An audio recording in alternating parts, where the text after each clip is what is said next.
স্ত্রীকে বিষ খাইয়ে খুন করার অভিযোগে মূল অভিযুক্ত স্বামীকে গ্রেপ্তার করল হেমতাবাদ থানার পুলিশ।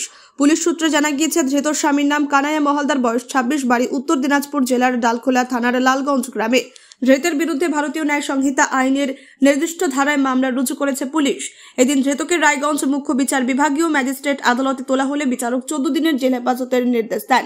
বস্তুত স্ত্রীকে চরিত্রহীন অপবাদ দিয়ে গোপনাঙ্গে লোহার রড ঢুকিয়ে খুন করার চেষ্টা করেছিলেন স্বামী।